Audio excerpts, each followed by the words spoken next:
एक विशाल हवेली थी। उस हवेली में रहती थी एक अमीर और रुतबे वाले जमींदार की बेटी राजलक्ष्मी। वो सिर्फ 16 साल की थी, मगर उसकी सुंदरता, दौलत और ठाट बाट की चर्चा आसपास के गांव से लेकर शहरों तक होती थी। पर राजलक्ष्मी उतनी ही घमंडी और अभिमानी थी। एक दिन जब राजलक्ष्मी अपने महल के आंगन में सेविकाओं के साथ भोजन कर रही थी, तभी एक बूढ़ा साधु आया। उसकी आंखों में भूख, लेकिन चेहरे पर शांति थी। उसने हाथ जोड़कर कहा, बेटी, भूखा हूं, कुछ चावल दे दो। राजलक्ष्मी ने तिरस्कार से उसकी ओर देखा और नाक सिकोड़ते हुए बोली, तू कौन होता है मुझसे मांगने वाला? जब मन करेगा तब दूंगी। साधु ने मुस्कुराते हुए कहा, तेरा अहंकार ही तेरा विनाश बनेगा। मैं तुझे शाप देता हूं, जब तू 18 साल की होगी, तेरा विवाह एक ऐसे पुरुष से होगा जो तुझसे 3 गुना बड़ा, बूढ़ा, बीमार और निर्धन होगा, और चाहे जितनी कोशिश कर लेना, इस भाग्य से बच नहीं पाओगी। राजलक्ष्मी हंस पड़ी, मेरा भाग्य मेरे हाथ में है। पर वो नहीं जानती थी कि कर्म का लेखा जोखा कभी गलत नहीं होता। कुछ ही महीनों में जमींदार का व्यापार डूब गया, कर्ज बढ़ता गया। एक दिन हवेली नीलाम हो गई। राजलक्ष्मी का परिवार गरीबी में डूब गया।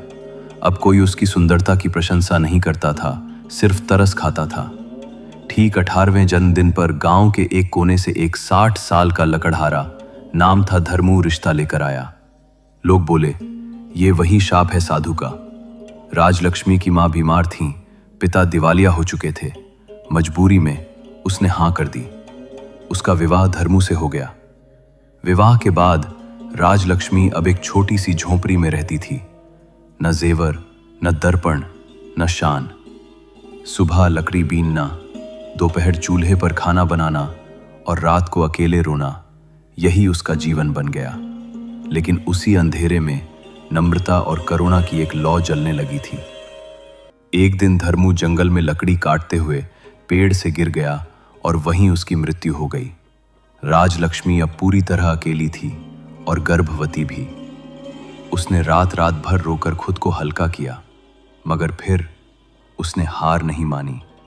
अब वो गांव में पान के पत्ते बेचती, बीमारों की सेवा करती। धीरे धीरे लोग उसकी सेवा और बदलाव से प्रभावित होने लगे। जो लड़की कभी घमंडी थी, अब सबकी माई बन चुकी थी।